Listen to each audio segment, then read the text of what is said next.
नमस्कार दोस्तों, चौहान सर की क्लास में आप सबका स्वागत है। आज मैं आपके लिए एक टॉपिक लाया हूं जो है अमेरिका का इजराइल को समर्थन। अमेरिका क्यों लगातार इजराइल का समर्थन कर रहा है, और ये आज से नहीं, ऐतिहासिक काल से सन 1917 से अमेरिका इजराइल का समर्थन करते आ रहा है। अभी हाल ही में इजराइल के ऊपर हमास के द्वारा आतंकवादी हमले किए गए, जिसमें इजराइल के कई नागरिक समेत कई बच्चों की जान गई और कई लोगों को बंधक बनाकर हमास अपने साथ ले गई, जिसके बाद इजराइल ने तुरंत युद्ध की घोषणा की और हमास को मिटाने का जो काम शुरू किया है अभी तक जारी है। तो हम देखेंगे इसमें तुरंत अमेरिका के राष्ट्रपति इजराइल पहुंचते हैं और बेंजामिन नेतन्याहू के साथ मिलकर उनका समर्थन देते हैं। तो बाइडेन जो दुनिया के सबसे सुपर पावर कंट्री के एक राष्ट्रपति के रूप में जाने जाते हैं, उनका समर्थन बदस्तूर अभी भी जारी है, जबकि पूरे दुनिया में इजराइल के खिलाफ प्रोटेस्ट हो रहा है कि गाजा में बच्चे, बेकसूर लोग, महिलाएं मारे जा रहे हैं, फिर भी यह जारी है। हमें यह नहीं जानना, ये बातें नहीं करनी कि बच्चे मारे जा रहे हैं या बेगुनाह मारे जा रहे हैं, हम उसके लिए अलग से टॉपिक पे बात करेंगे। हमें यह जानना है कि अमेरिका क्यों सपोर्ट कर रहा है इजराइल को। तो हम यहां पे अगर बात करें तो सबसे पहले हम देखेंगे कि बाल्फोर घोषणा को देखेंगे।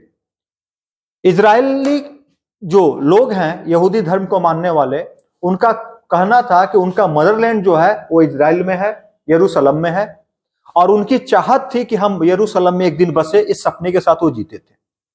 अब जब 1917 में जो अरबियन प्रायद्वीप है उस पे लगभग एरिया में ब्रिटेन का कब्जा था, ब्रिटेन ने 1917 में एक बाल्फोर घोषणा किया।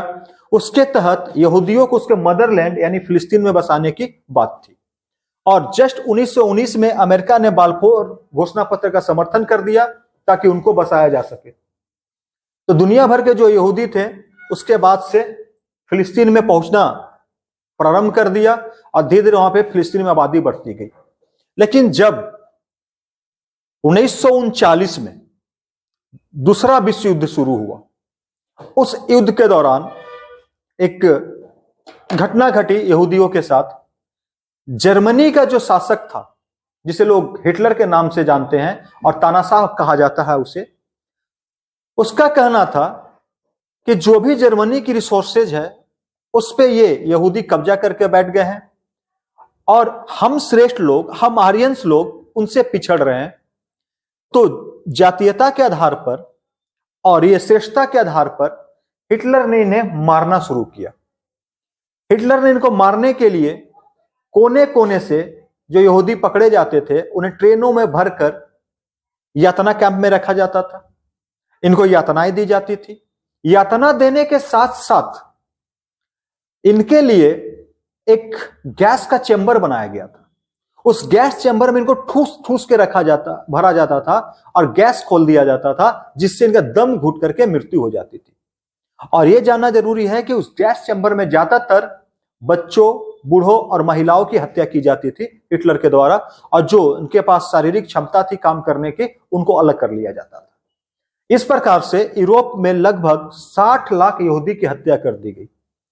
और यहूदियों ने क्या किया, इस डर से वो भागने लगे। पहले से बाल्फोर घोषणा तहत उन्हें मदरलैंड मिली हुई थी।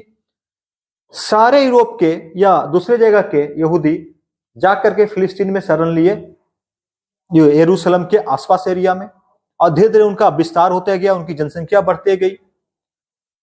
और इसके साथ ही शुरू होती है कहानी फिलिस्तीन और इजराइल के वार की।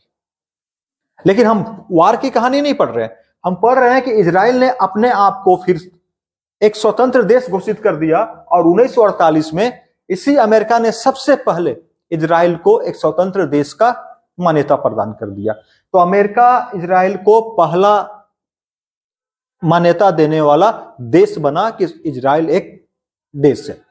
फिलिस्तीन का कहना था कि हमारे जमीन पे कब्जा करके बैठे हैं, फिलिस्तीन देश है, इजराइल कोई देश नहीं है। यूएनओ में मुद्दा गया, यूएनओ ने 2 राष्ट्र की बात कर दी। अब यहां से हम आगे बात करते हैं। ये इजराइल का सहयोग दिया। 1967 से 1967 एक ऐसा दौर आया, तब से लेकर 2023 के दौर में हम आज की बात करें तो अमेरिका ब्लाइंडली सपोर्ट करता है किसका? इजराइल का ब्लाइंडली सपोर्ट कर रहा। क्यों कर रहा, इस पे हम बातें करते हैं। देखिएगा 1967 की पृष्ठभूमि को समझते हैं। अरब प्रायद्वीप में 1967 में एक युद्ध होता है, एक वार होता है। इस वार में एक तरफ इजराइल था और 3 देश थे जो उसमें जॉर्डन, सीरिया और मिस्र शामिल था। इन तीनों देश ने मिलकर इजराइल के ऊपर हमला किया। इजराइल मात्र 6 दिन के अंदर इन तीनों देशों को युद्ध में हरा देता है, बिना किसी सपोर्ट के। अब अमेरिका को अरब प्रायद्वीप को कंट्रोल करने के लिए एक ताकतवर देश चाहिए था, और अमेरिका ने यहां पे देखा कि इजराइल में वो ताकत है जिसके बल पे अरब प्रायद्वीप को कंट्रोल कर सकता। मैं आगे बताऊंगा अरब प्रायद्वीप को कंट्रोल करने से अमेरिका को क्या फायदा मिलने वाला था। तो अमेरिका के नजर में यह गया, अमेरिका उस समय सपोर्ट नहीं कर पाया कि अमेरिका खुद वियतनाम युद्ध में काफी उलझा हुआ था। अब देखिए इसमें से 2 देश ऐसा था, सीरिया एवं मिस्र, जो यूएसएसआर के सहयोगी रहे थे और उसका सहयोग करते थे। अब यूएसएसआर का भी प्रभाव अरब द्वीप में बढ़ता जा रहा था, जिससे अमेरिका चिंतित था कि कैसे नियंत्रित किया जाए। एक सऊदी अरबिया को अपने हाथ में अमेरिका रख के चल रहा था कि उस क्षेत्र को नियंत्रित कर सकते हैं। उसे दूसरा नियंत्रण करने वाला दिखा इजराइल, तो इजराइल को उसने पूर्ण समर्थन कर दिया उस जगह से। आगे देखिएगा अरब प्रायद्वीप का समझिएगा। अरब प्रायद्वीप में यूएसएसआर का विस्तार बढ़ते जा रहा था।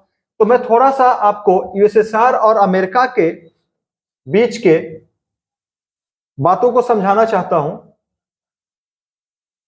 देखिएगा जैसे ही 1945 में सेकेंड वर्ल्ड वॉर समाप्त हुआ, दुनिया में 2 गुट बन गए। एक गुट बना यूएसएसआर का और एक गुट बना यूएसए का। कई देश यूएसए के साथ चले गए, कई देश यूएसएसआर के साथ चले गए। भारत आजाद हुआ, भारत गुट निरपेक्षता को अपनाया, लेकिन यूएसएसआर का भी प्रभाव उतना ही बढ़ रहा था जितना अमेरिका का प्रभाव था। अमेरिका चाहता था दुनिया में उसकी बात सुनी जाए।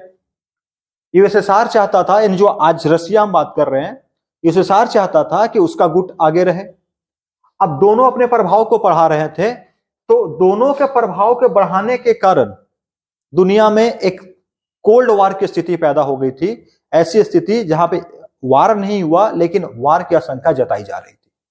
इसी बीच में अरब प्रायद्वीप की वैल्यू को पता चलता है कि अरब एक ऐसा प्रायद्वीप है जो रिसोर्सेज से भरा हुआ है। खनिज तेल की रिसोर्सेज वहां पे इतना ज्यादा है कि अगर उस पर जिसका कंट्रोल होगा वो दुनिया पे आगे इकोनॉमिकली राज कर सकता है।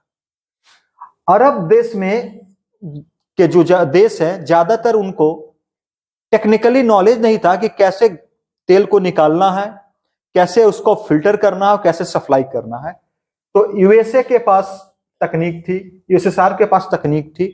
अब जो व्यक्ति उस एरिया पे कंट्रोल करके रखेगा, वह व्यक्ति इन रिसोर्सेज पे अपना कब्जा करके रखेगा। तो लड़ाई थी रिसोर्सेज की, लड़ाई थी कंट्रोल करने की। इसी बीच में अमेरिका को मिलता है अपना एक हथियार जिसको बोलते हैं इजराइल। अमेरिका ने इजराइल को फुल सपोर्ट कर दिया, इकोनॉमिकली सपोर्ट कर दिया, वेपन से सपोर्ट कर दिया, और इजराइल का विकास लगातार होते गया। एक्चुअली में यहूदी लोग जो होते हैं काफी मेहनती होते हैं, और मेहनत के बल पे इन्होंने एक छोटे से राष्ट्र को, जिसका अधिकांश भाग रेगिस्तान था, उसको एक विकसित बनाने का काम किया और उसे संसाधन से भर दिया।